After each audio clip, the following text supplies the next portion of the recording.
So I think we can begin. Welcome to the sixth KASB webinar. And today we are delighted to have Dr. Badri Gopalakrishnan, who is an economist at McKinsey, an Asian Development Bank. He's a fellow at University of Purdue. He is also working on research projects with University of Harvard and London School of Economics and Purdue. And he's the author of a recent report for Asian Development Bank, which assesses the impact of COVID-19 on the global economy. Dr. Badri is based in Seattle. Dr. Badri, thank you so much for taking your time for this call. Thank you so much, Mr. Ali. Really my privilege to be part of this call. It's a pleasure. And I was, before we reconnected on this call, I was saying to Badri that we met 16 years ago at the Nobel Laureates Conference in Landau, and where he was representing India, and I was selected to attend from Pakistan. And we were privileged to interact with Nobel Laureates in economics at that beautiful city. So, Badri, it's great to reconnect, and thank you for taking your time for this call. And most of the audience are based in Pakistan. So you are based in Seattle, I am based in London, and most of the audience in Pakistan. So we have a range of time zones here. And I think there's almost a 12 hours difference between where you are and people in Pakistan. The format of this call, like our previous calls, would be that I will hand it over to you to talk about your report and how do you see COVID impacting the global economy. And then after 15-20 minutes, I'll kick off with some questions, and then we'll open it up for Q&A for the wider audience. Is that good, Badri? That's perfect. Yeah. Thank you, Ali. It was wonderful reconnecting, like you said, after many years, and I'm happy to be part of this webinar.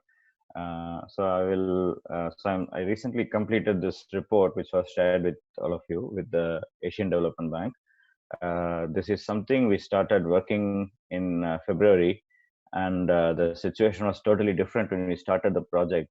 And at that point, we were thinking of this as a supply chain disruption happening in China and not affecting, other countries are affected only through the global supply chain. And that's how they did a previous Asian Development Outlook policy brief in which they actually had that kind of assumption. Basically, what is the impact on the global economy of China's domestic supply chains. And while we were working on this project in the past 2-3 months, it took about more than 2 months to finish this. Every day we were updating what is happening, and finally we ended up in a situation where almost entire world has been affected directly in terms of shutdown and so on.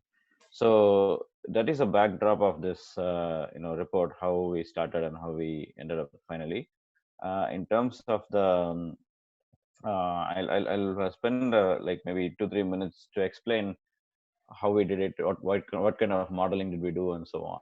So we employ a model called Global Trade Analysis Project Model, GTAP. This is a model that is developed at Purdue University, where I used to previously work and lead this development of this model. And this model is a quantitative economic model which captures the supply chain linkages, global supply chain linkages, how things happening in one industry in one country can affect other industries in other countries.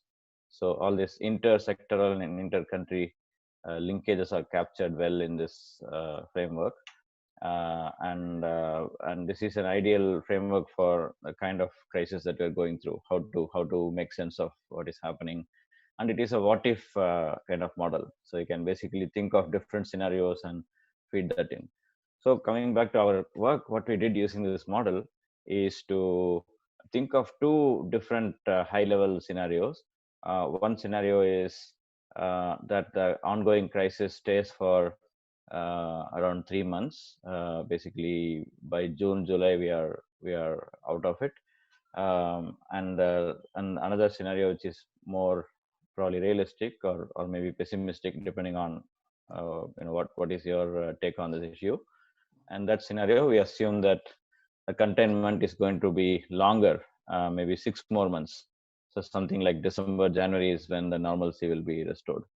So we went on with these two assumptions, two alternative scenarios. We could have also gone with more negative scenarios, but we thought we will just keep this as the benchmark, and then we can always discuss verbally on how could it be if it becomes even worse than this.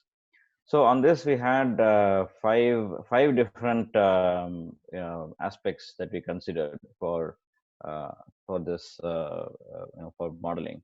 The first thing is the tourism is pretty much gone all over the world, and how would that affect the economies? So that is the first thing. So particularly the tourism intensive countries will take a greater hit because of this this reason. Second thing is there is a simultaneous disruption happening in the supply chain and demand. Demand is falling, and like earlier, the first shock, as I told you in February, was reduction in supply because of our extreme dependence on Chinese markets, and then later that led to demand reduction because companies are laying off, and employment was going down, income was going down, so demand is falling. And then later on, it's basically people are staying home. In addition to the income losses, even the people who are earning well, they are staying home and not spending, so demand is falling. So there is a simultaneous slump in supply and demand. Some kind of productive capacity is falling and consumption is falling. So that is the second set of things we considered. And the third set of things is about investment behavior, how people are reducing their investment outlook, and it's becoming more negative, and people are disinvesting or postponing their new investment plans, all these things, and looking at that aspect. Another aspect is explicit trade measures. So people are also working on making trade more difficult, reducing the ease of exporting and importing, increasing tariffs, banning exports, imports, all kinds of measures that have led to trade being affected directly, the global supply chain being affected directly. And the last aspect is the positive aspect, which is the stimulus that is being injected across the world by different countries on the economies, on the producers and consumers. So these are the different levers that we thought about. And in terms of our and the data we used, since I worked with ADB, they had very up-to-date data for all the ADB member countries, and also we strive to get good data for other countries too. So our based on all these levers that I discussed, and based on this analysis, our high-level result, the overall result for the global GDP, global GDP losses was to the tune of $6.8 trillion at the minimum, and $8.8 trillion at the maximum. So both, two different, like we have upper bound and lower bound for this. And if we particularly look into Asia, other than China, all the other Asian countries except China, because China has already seen the worst, and its effect will be more negative, because for other countries we have only seen some part of the changes, because we are yet to see the peak of the effect, or the bottom of the crisis. So for the Asian countries, the reduction has been between 4.6 to 7.2% in GDP, whereas for China it is like 7.5 to 11%. So China is affected more.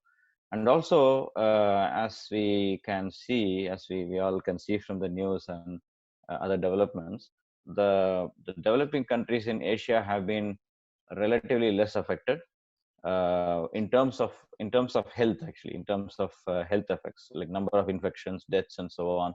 In South Asia, for example, they have been relatively smaller given the size of these countries, and given the general difficulties in implementing stringent regulations in these countries. So given that, the effect has been smaller.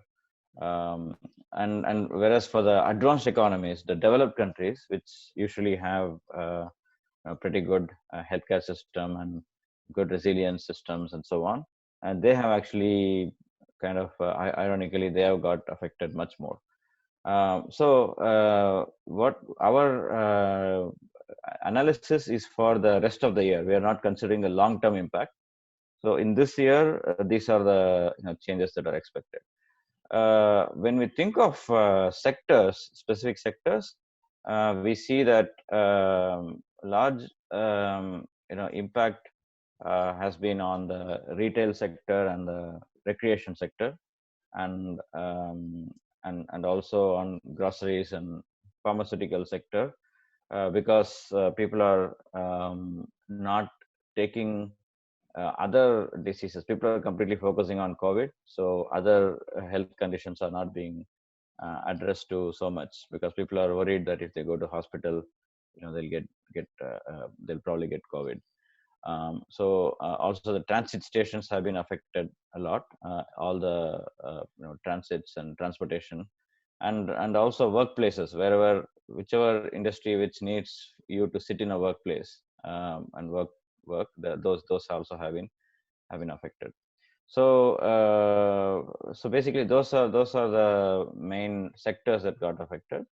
Coming to South Asia in particular, since we are interested more in this region, the overall effect in terms of GDP, or if we do not take any policy action, the overall reductions are something in the lines of some hundreds of billions of dollars. So $140 billion in the short, if the crisis is short, and around $200 billion if the crisis is longer, which is basically around 3.9 to 6% of GDP.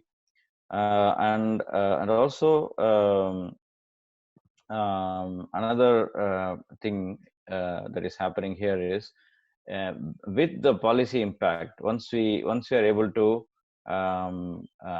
take into account the policy measures, basically the fiscal stimulus, then the impact can be relatively smaller.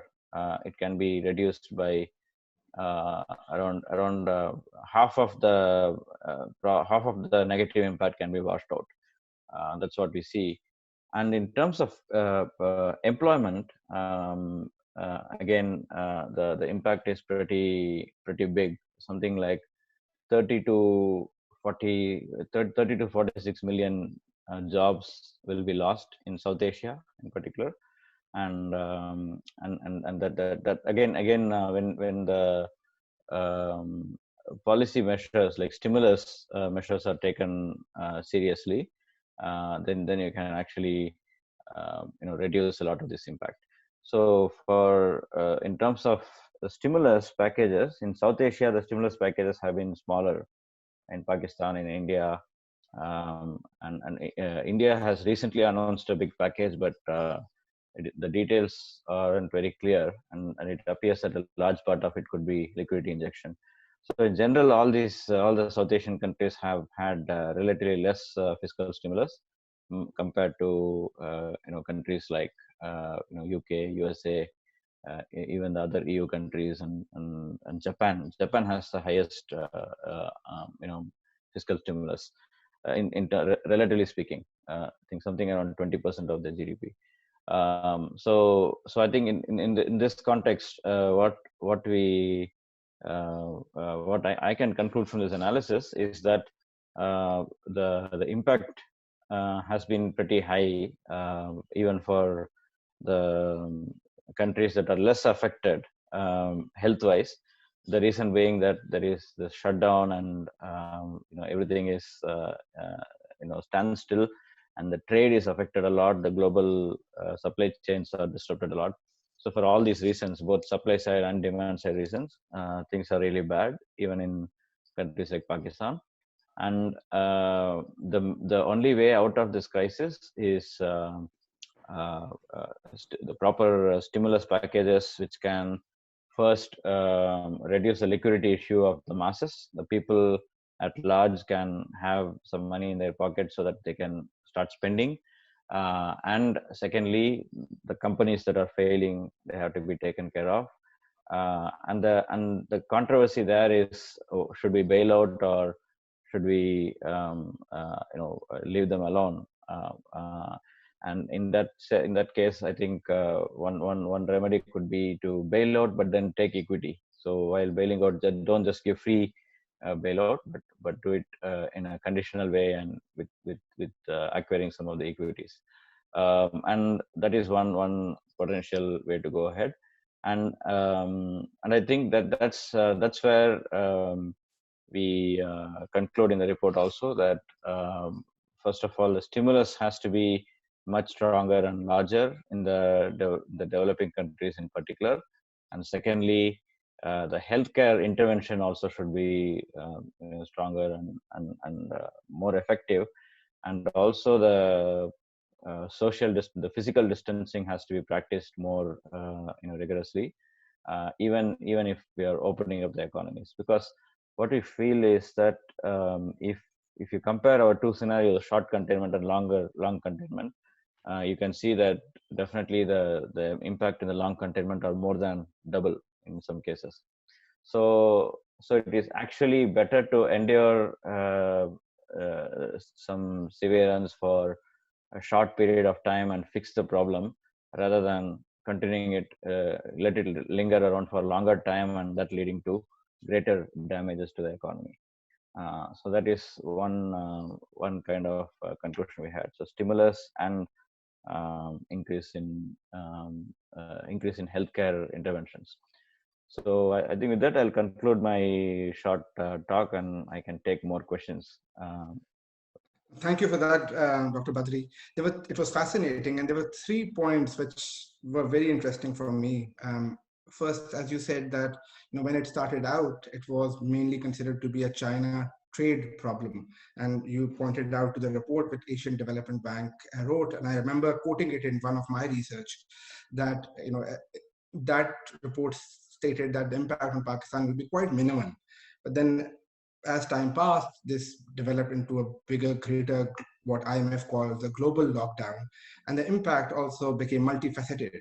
And as you pointed out, it became a demand problem, a supply problem, an investment behavior and psychological problem as well, in terms of how it impacts consumption and human behavior. The second point, which I thought was very interesting, and you alluded to that when you mentioned that even pharmaceutical sector and the healthcare sector has been suffering, which is very interesting because it's not intuitive. Intuitively, I would have thought that there would have been a greater focus towards those. But you rightly pointed out, and recently a data point came, I saw a data point that in the case of Pakistan, occupancy in hospital is much lower than normal, because as you pointed out, that people with other ailments are avoiding going to the hospital in order to avoid catching the infection, or be even they're scared to go out with their ailments. So that impact is there, and it's not that clear. And the third point, which you mentioned, which is about the stimulus. So in Pakistan, we have seen almost 525 odd basis points cut in interest rates, and there has been a fiscal stimulus as well of around 2.5% of GDP. But it's much lower than what we have seen, as you said, that in the developed markets, the stimulus sizes have been up to 30% of GDP, while in developing countries, it's that 1 to 3% of GDP. And India stands out because I think initially this announced a similar, smaller fiscal stimulus, but in the last couple of weeks, they have announced that they will take it up to 10% of GDP. So there's a question mark in terms of are the developing countries doing enough? And you are saying that perhaps that's not the case. They need to do more. But B, of course, a lot of these countries, especially Pakistan, we don't have enough fiscal space to finance that spending, and that has implication on borrowing and the debt, and which, of course, which is a hot topic right now for Pakistan. So we have some questions coming. We have two questions so far, but I'll kick off with the first one. Recovery. Which camp are you in? V, L, U. What's your view on the recovery? So I think like all things that are practical and real, the reality is somewhere. It's kind of a combination of this, V, L, and U. In some sectors, like the sectors that require people coming together and so on, it's probably going to be close to L. Or maybe some kind of U with the where the the uppermost part of the second half is maybe half of the initial part or something like that. So it's more close to L. And whereas if you take digital economy, I don't even know if it fell. Actually, it has been positive and expanding. And if you think about other industries like food production, like food, agriculture, food, and so on, they have been relatively less affected from a demand perspective, because obviously they're essentials and people don't want to compromise on them. And actually, since people are not going to restaurants, the primary agricultural products are more in demand. People are buying fresh vegetables and meat and so on. So that sector is positive. I mean, the recovery still there was a fall because of the supply chain disruption, and there they can pick up very quickly as soon as the recovery, as soon as the crisis is gone. I think we are going to have a V-shaped recovery. And I think we also see in South Asia we have a good monsoon, and it's going to be the agricultural sector has had a good harvest and so on. So I think that sector is going to be good. If you take a sector like auto industry, that has been, as you would know, all of you would know better than me, it has been falling for some time globally, not only in South Asia, Pakistan, or India, but globally it has been falling, and that will continue to happen. Partly because it's a sign of prosperity. If people are more prosperous, they're going to buy more cars, and now it is going to be a while before people can become prosperous. And secondly, the tendency of people is also changing. Right? People are also going more and more towards sharing economy, and this happened even before COVID happened. The millennials, in many surveys, they are found to be more for rented houses, shared cars, all these things. So I think that culture has been already there, and now it may become more. But if you think about the other way, maybe there could be one example could be that people may not want to take much public transport because particularly the richer people, the upper middle class people, they may want to have their own private vehicle.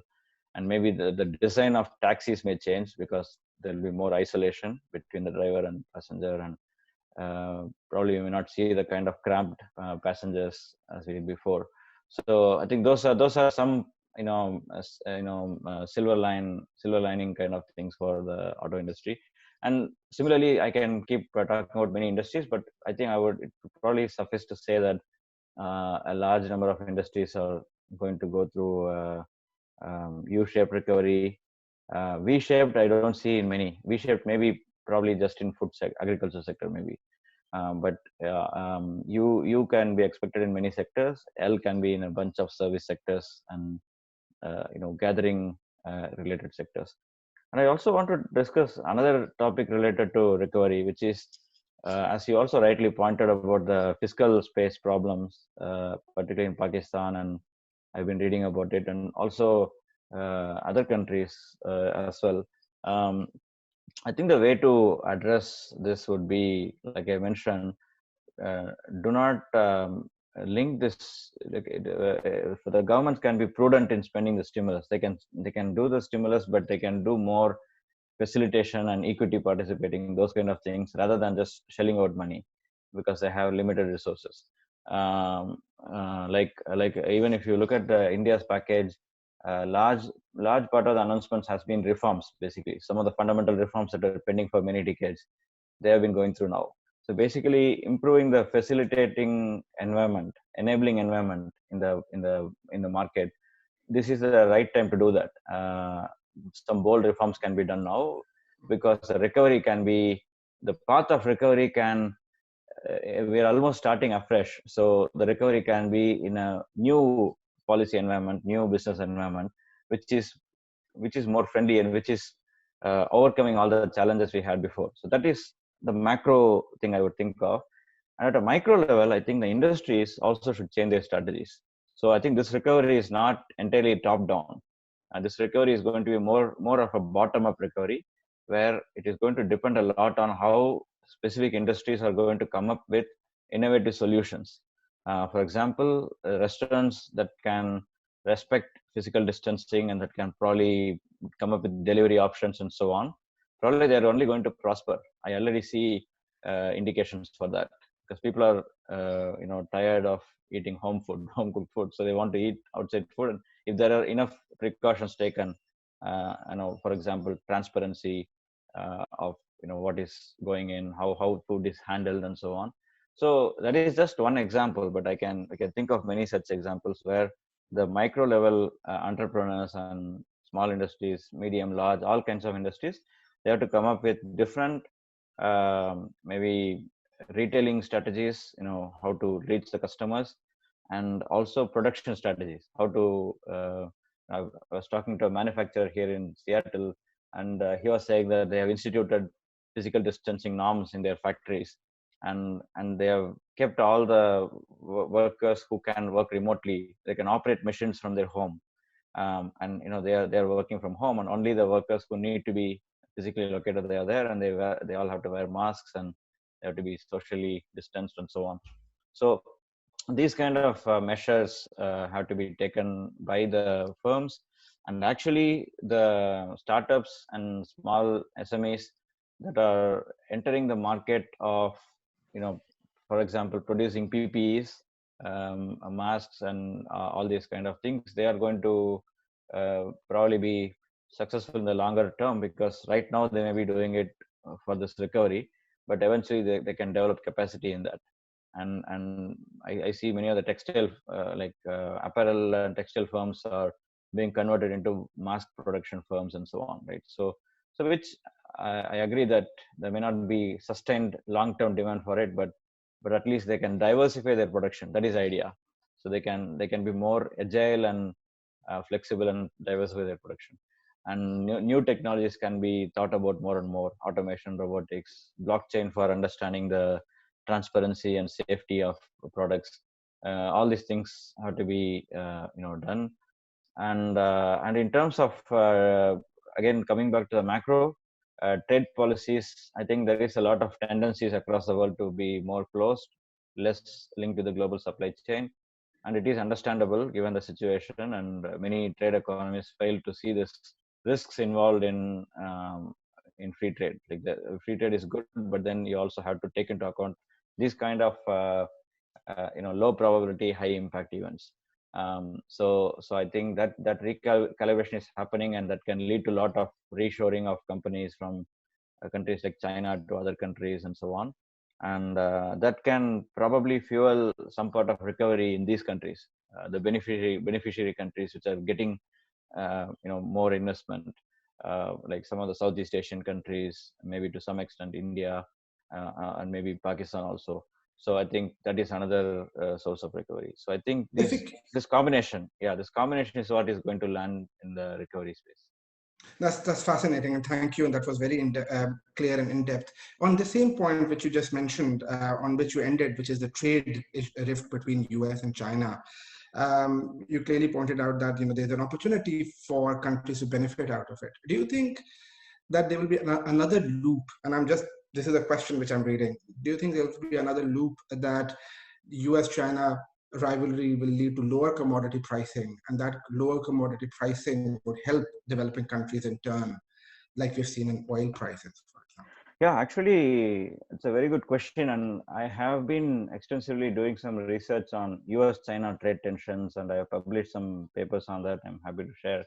And some of my findings actually corroborate what you just said. the tension between US and China lead to maybe 2 or 3 different things. First thing is um, prices go down, like you rightly pointed out. Demand falls, so prices fall.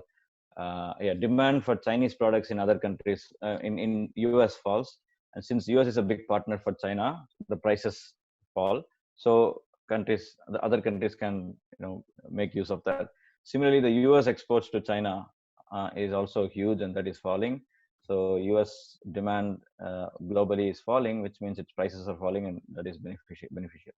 The second channel is that whatever US was exporting to China, and now it is exporting less. So that gap, and China not necessarily is going to reduce its demand.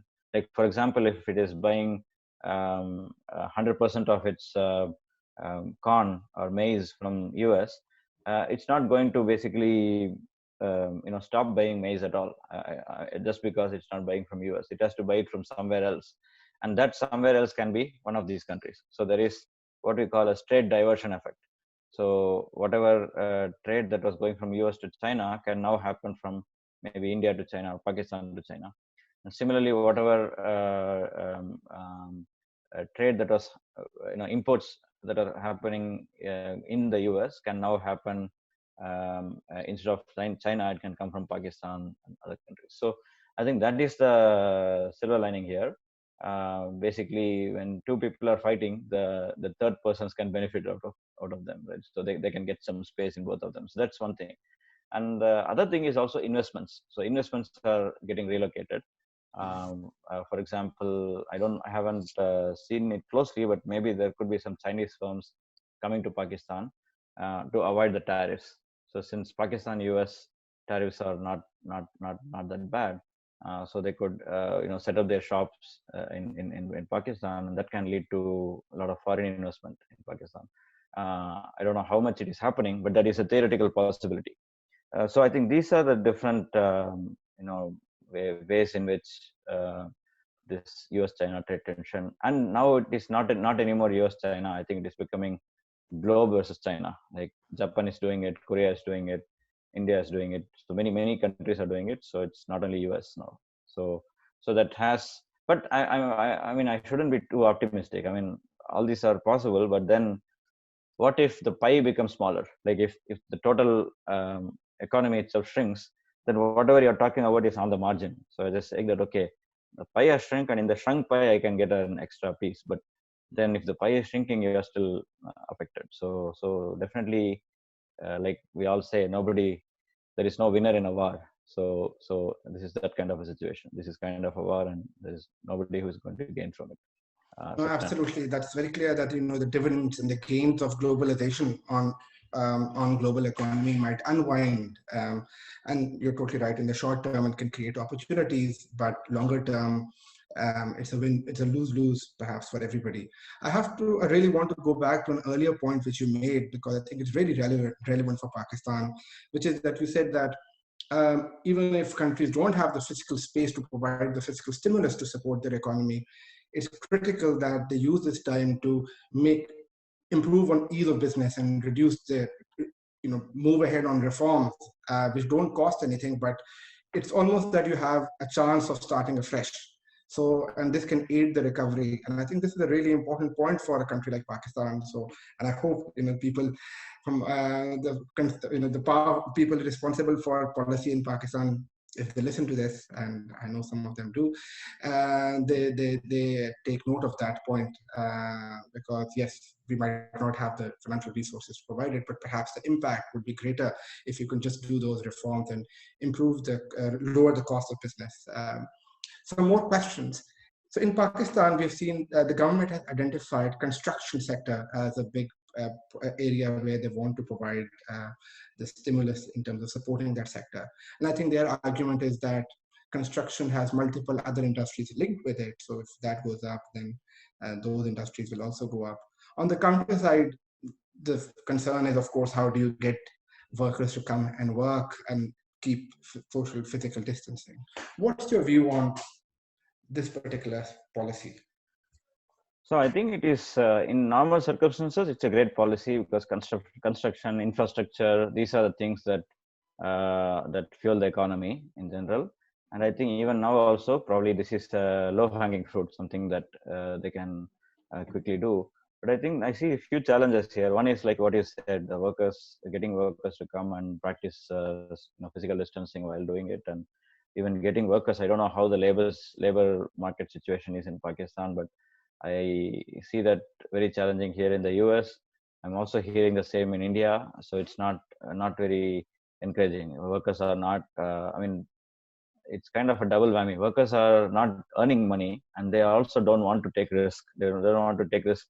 They don't want to risk their lives to earn a little income. So that's a major thing.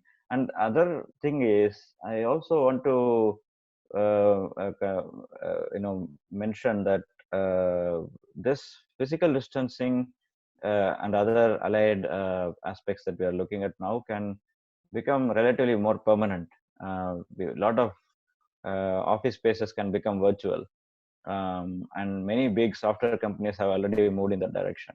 Google, Microsoft, Amazon, and so on, and it can soon trickle down to other companies, because that's a major transformation that is happening right now.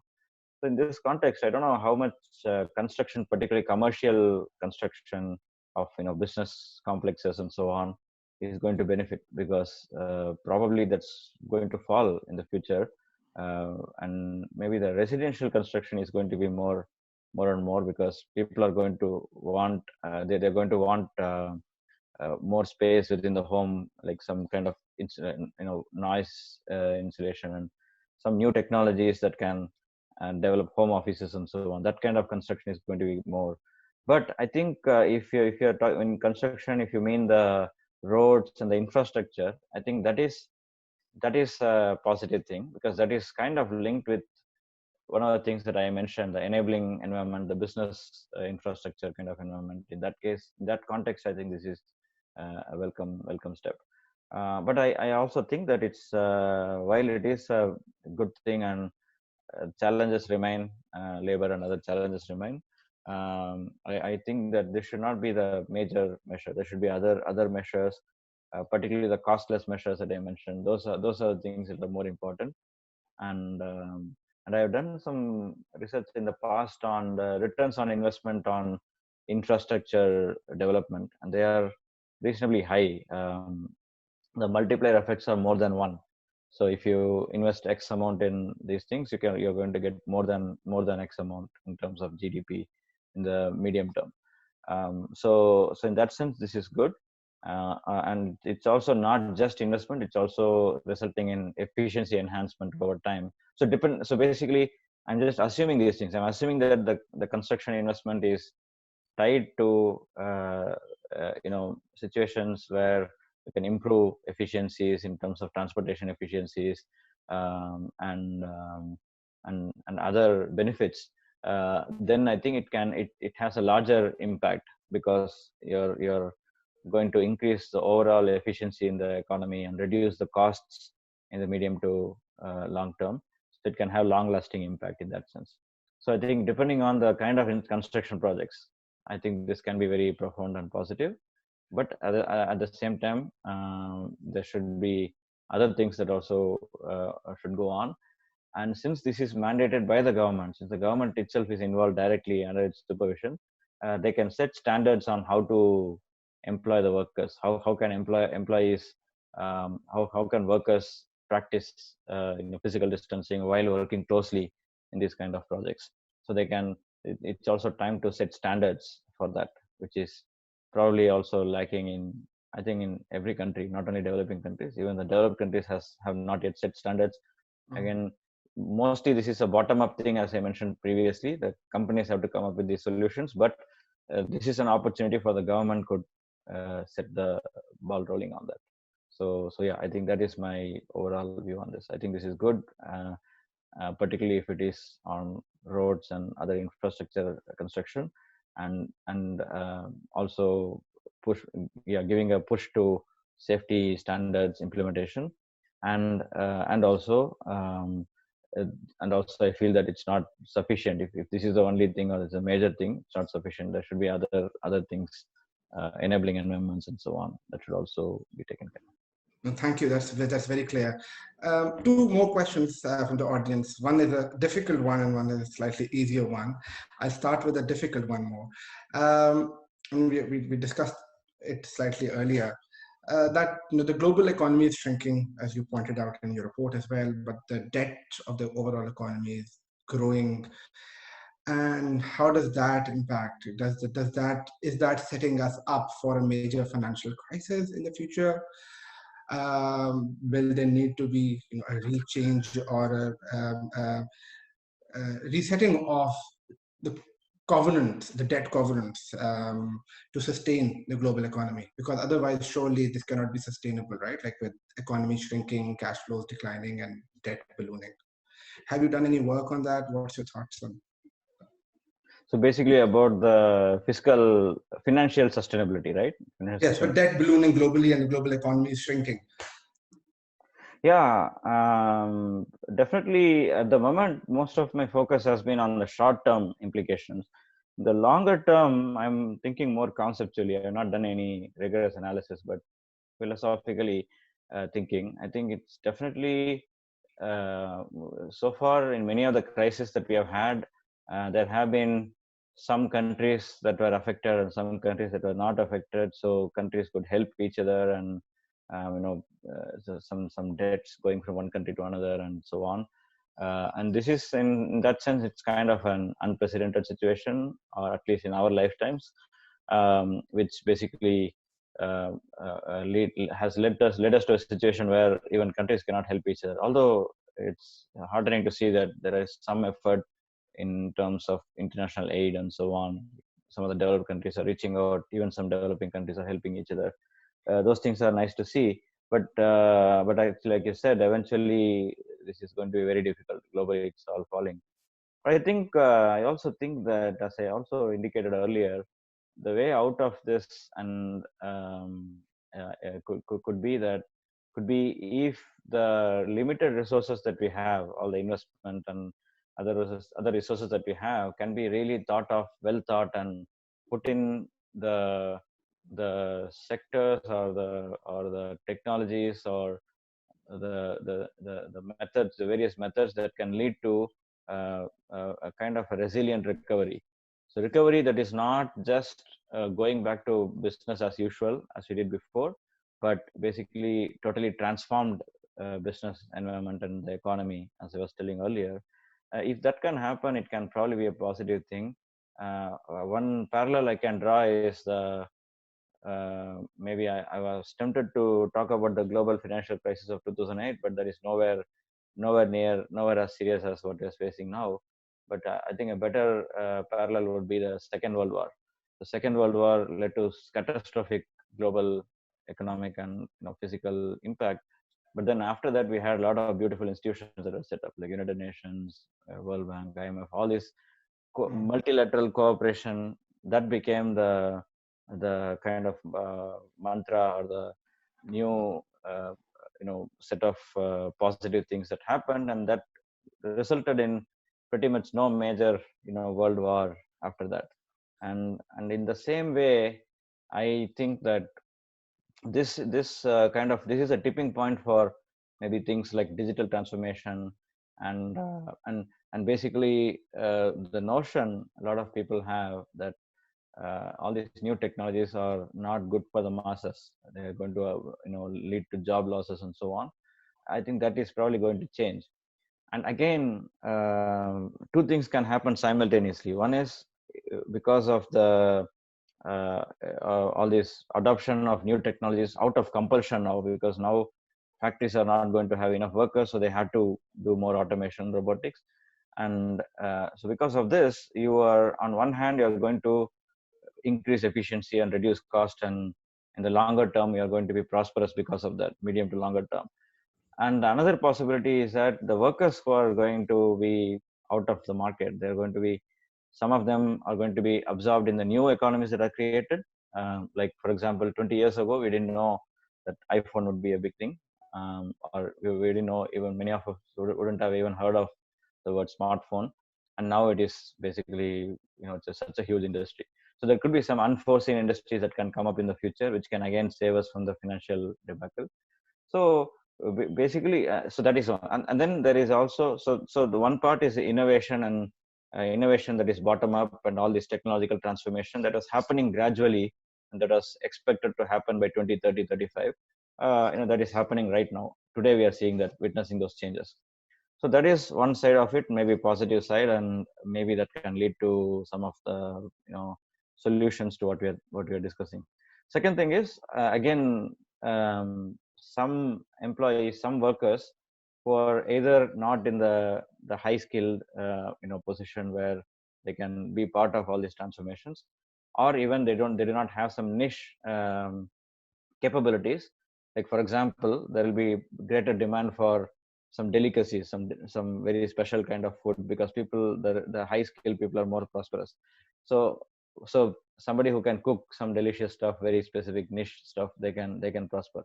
So if people do not fall under both these categories, they are going to be jobless. And the things, the policies of social protection, universal social protection, universal basic income, these have to be put in place. And again, your question again would be, because the fundamental question you asked was what about financial sustainability globally, and this is again a negative part of that, because the other aspects are probably going to contribute to greater sustainability, but this is people incomeless and jobless is going to be a big bother.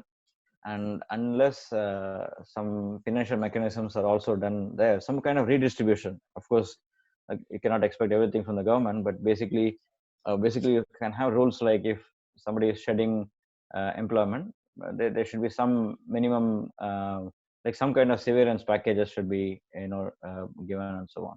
So I think that is where I see that the world can make use of the situation what we are facing now to avoid further financial catastrophe. Because if we just do normal recovery, we just put in more money and encourage people to do things they already like to do, already have been doing, and then it may just lead to problems. I think we should learn from how World Bank and IMF have been functioning with countries. The same way the government should function with the industries. So like the way government, when World Bank gives you a loan, it tells you what to do. If you don't follow that, they're going to cut the loans or not agree to give you a loan. The same way the government, the stimulus packages can mandate the firms to follow certain things which can lead to sustainable recovery. Because unfortunately, many of the industries are short-sighted. They think about immediate losses, immediate profits, and so on.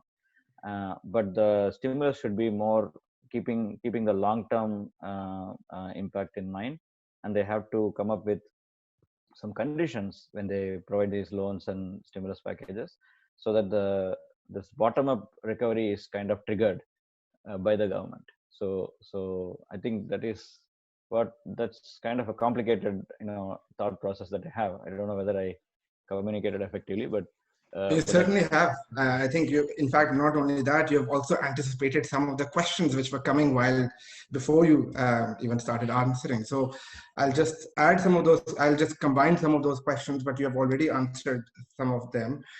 Is that, from your answers, it seems that there's a massive dislocation, both at the national level, where there's debt, and there's some countries cannot afford that, and even at the company and a micro level. And this dislocation cannot resolve itself automatically, left on the market forces. If we continue to do what we did in the past, and if we continue to follow the rules which we were following in the past, this is not sustainable on both sides, right? And unemployment, on the micro level, unemployment, wage destruction, loss of job, move to automation. And similarly, at the macro level, global level, high debt and unsustainable level of debt. And the example you gave is very apt, which is World War II. Post that, almost a new social contract was defined, and these multinational institutions were set up to support different countries and redistribute wealth, either through the Marshall Plan or through these organizations. But the complication at this time is that instead of that, what we see is that there's a bifurcation. There's a move towards nationalism. And of course, these trends existed even prior to the crisis, but they seem to have been amplified.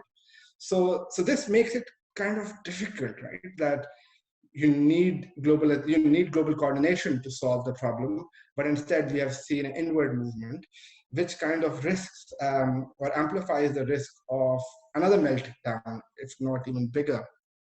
Um, and I think that's a difficult question to really answer or discuss, and we only have questions on that. So I'll move to an easier question. I'm conscious of time. We have 10 more minutes. We have gone over the 40 minutes which I had requested you. But an easier question. You're based in Seattle, which is a tech capital, along with Silicon Valley, with Amazon and Microsoft and eBay of the world. But how do you see the tech sector performing? Do you see post-COVID a greater shift towards digitalization? And what's happening around you? And do you see the impact of that in the city you're living in? Yeah, it has been really positive, I would say, because I see that most of our my neighbors and friends who work in Microsoft, Google, Amazon, and all these companies, they are only recruiting more and more people, and they are overworked. They are stressed out because they like all this Zoom and other things that we're using, like Microsoft Teams, Google Hangout. All these things are used so much, so that they're completely swamped and busy. And that part of the economy is definitely expanding rapidly. And also companies like Amazon, e-commerce companies are also like, I haven't been out for 2.5 months, literally. Maybe I just stepped out for a short walk for 5 minutes, but nothing more than that. So all the groceries that we are purchasing, including our South Asian groceries, everything has been online. And Amazon has been a major player there. And and more interestingly, the big players we all know, I think it's a known fact. But there are many small players that are coming up. Small, like for example, I was giving you this example of South Asian groceries. Amazon Prime does most of it, but there are certain things that doesn't, like some types of vegetables that we eat. They're not available on Amazon. Some particularly for fresh vegetables kind of stuff, Amazon is not great. So for that, we have a separate new startup that was started up just a few months ago that has become very prominent now. Like there are things like that that are happening, and also this like immediate solutions to COVID recovery, like contact tracing kind of apps. There have been startups that are focusing on this. So definitely, digital technologies, like you rightly asked about this part of the world. I can see that happening.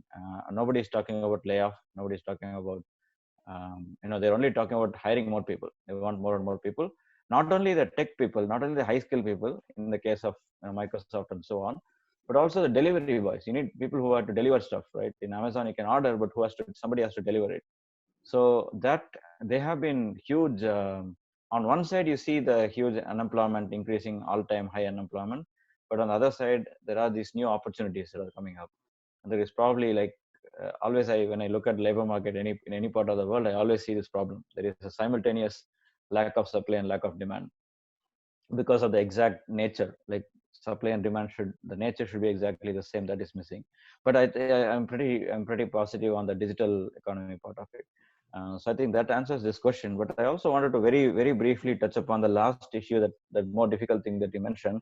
I think the rise of protectionism, rise of nationalism. I think we should not totally ignore some of the valid points that camp raises.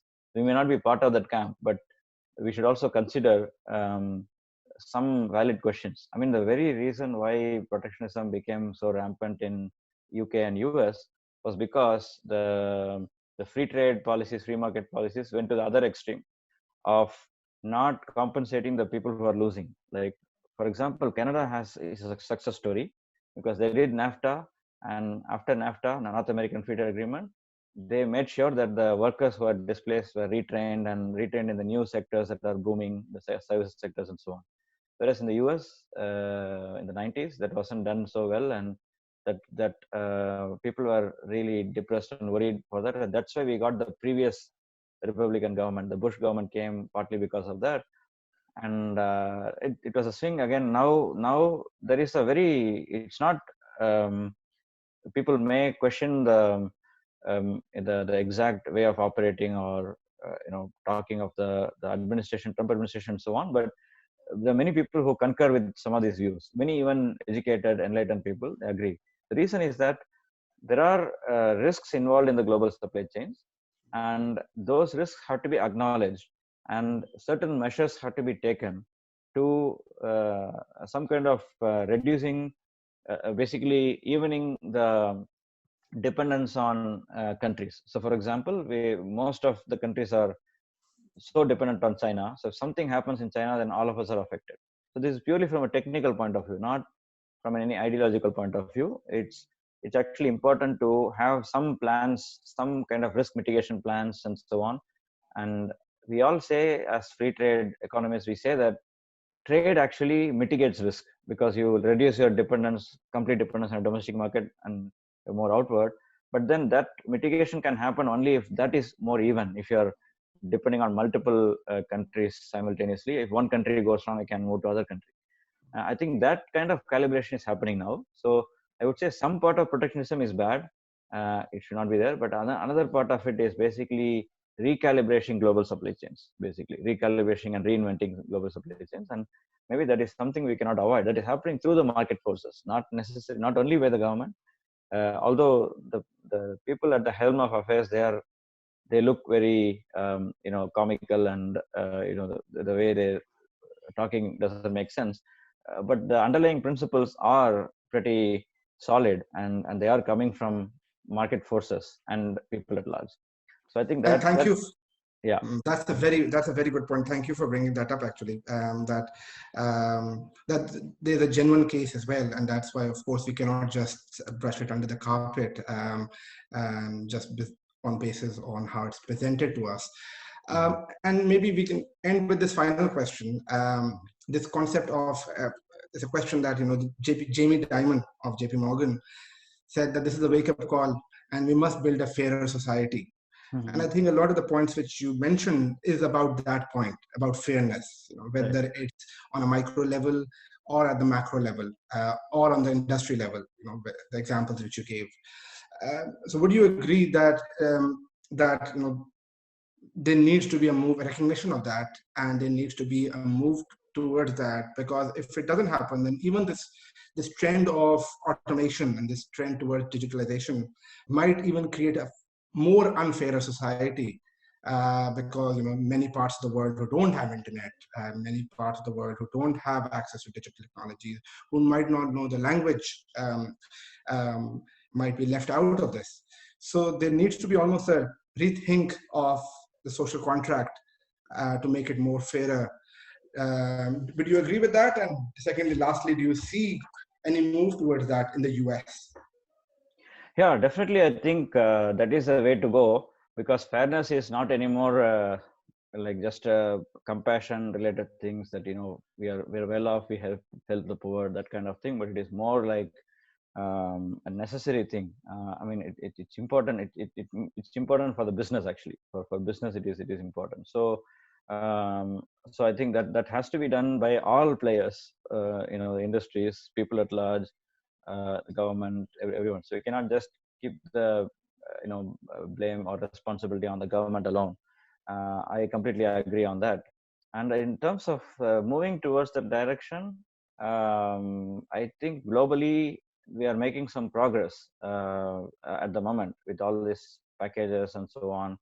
In the US also, the package has been mainly on cash transfers to the poorer people and the SMEs, the small and medium businesses, in addition to the usual bailouts of the bigger companies and so on. So I think it is going in the right direction, but I think I don't know whether like if, because in the short term anyway there is no other way, no other option, we have to do it. But I want to just understand whether it is happening as a long-term thing, and how are these things going to sustain over time. Like you said, if you have massive automation and so on, as I also mentioned, there could be some new industries to absorb the people who are getting laid off.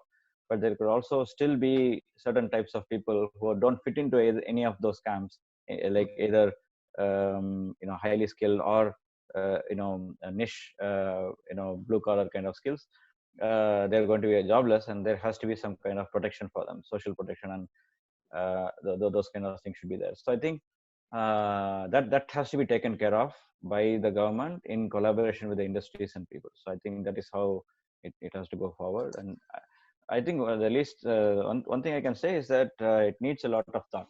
So a lot of collaboration. We have to sit together, discuss, and so on. I'm also happy to say that I'm currently collaborating with an alliance in Pakistan, working on coming up with the new social protection norms. So the alliance of economists, we are working together to come up with some ideas for social protection and submit something to the government. So I'm also helping that, and doing similar things in other countries too. So I think that is I think we as we're all people who are investors, who are economists, who are who have some thoughts and knowledge in these expertise in these things. So we have to devote our time, volunteer our time to think about the society at large, partly because it is our duty and for the country, for the society and so on, but also because it is going to make business sense for us.